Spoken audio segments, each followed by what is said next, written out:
Hi, let me break Overdrive with another League Starter build guide video. This one is about my version of the Boneshatter Juggernaut.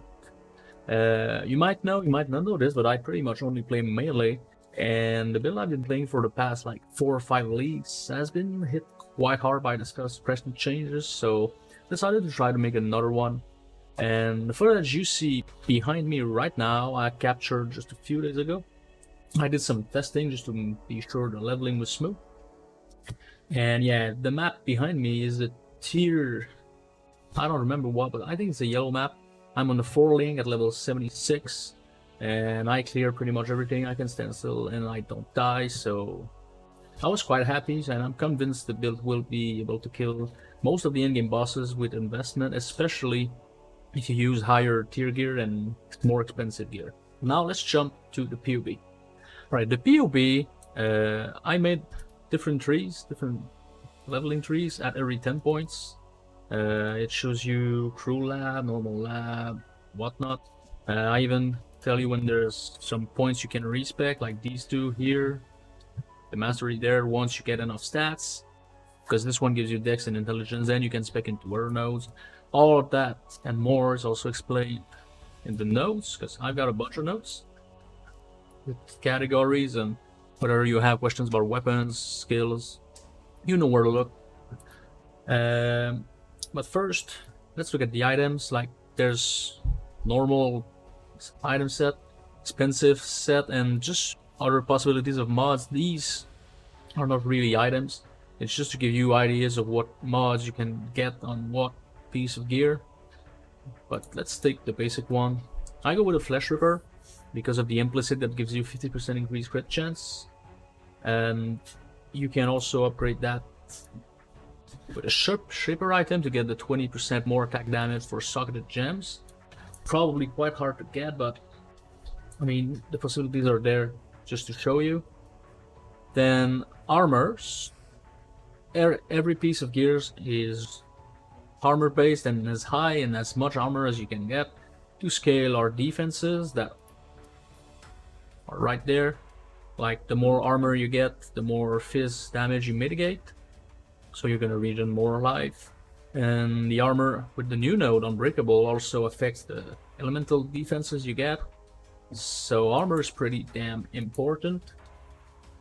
For rings, I like to go for Vermilion rings, and let's go back to the normal one.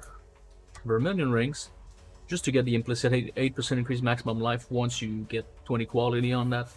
And don't really bother about the stats on the gear other than that, like resist and stats. I just put placeholder stats, so there's no warnings in the POE or whatnot, but of course you need to be res capped and have enough stats to use your gems.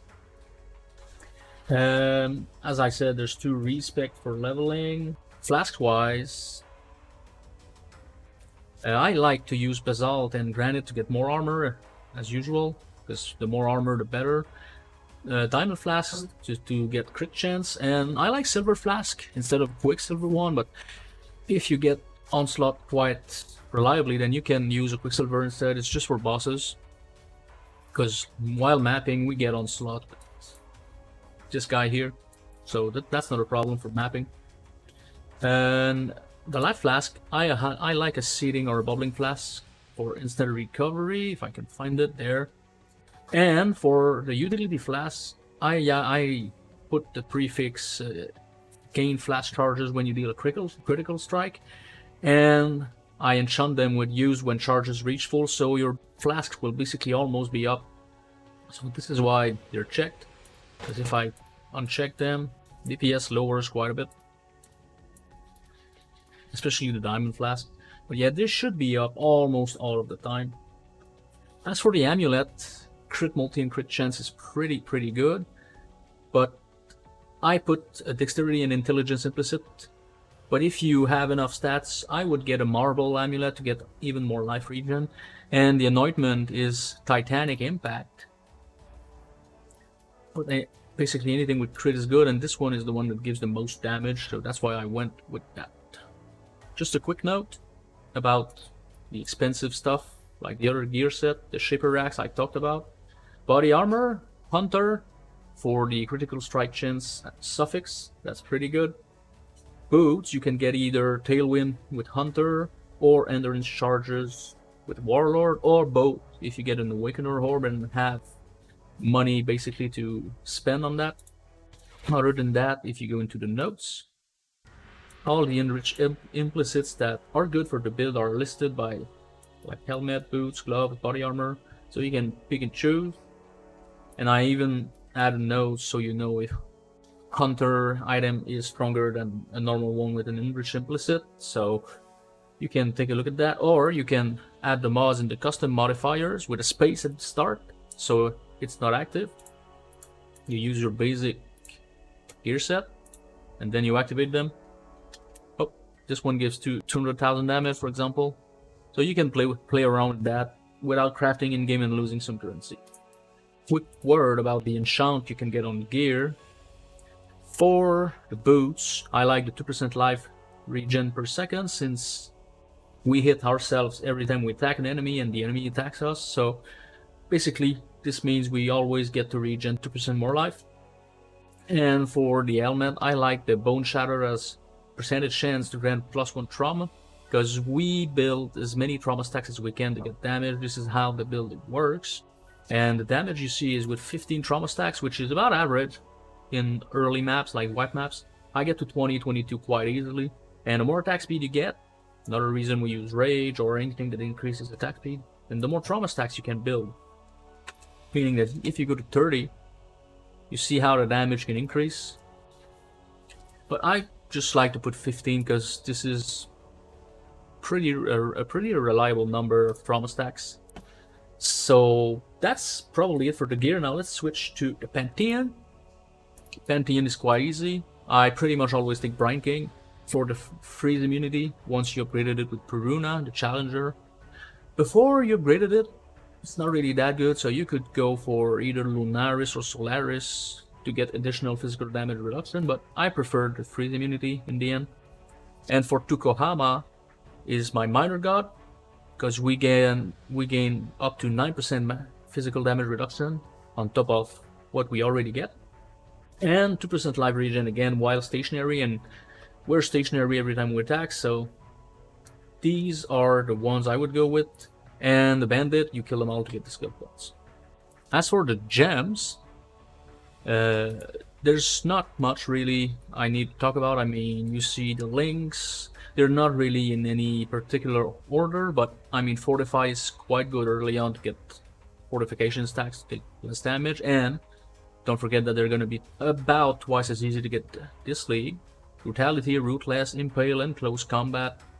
Obviously with close combat you need to be as close as possible to the enemy. This will give you like 39% more damage. The only thing I have to say about that is if you like to do heist or you trade league, you can buy a Divergent Boneshatter, and it's 215% increased DPS on the POE right now. But basically all it does is it gives you more attack speed, but you take slightly more physical damage per trauma stacks. But since you get more attack speed, you can stack even more trauma stacks, which means this number is going to increase even more. So that's pretty good. The only other thing I wanted to talk about is Berserk. I did not activate it, but if you activate it, you see the damage increase. But it's temporary and you lose your rage, so only to use against bosses. So this is good, but the curse, or the mark should I say, with mark on hit, I like to use Assassin's Mark to get crit chance and crit multi. And you get a slight chance to getting power chargers when hit, even though in the end we probably want them on the ring. Like that, with minimum power charges. It's still something good, where was I?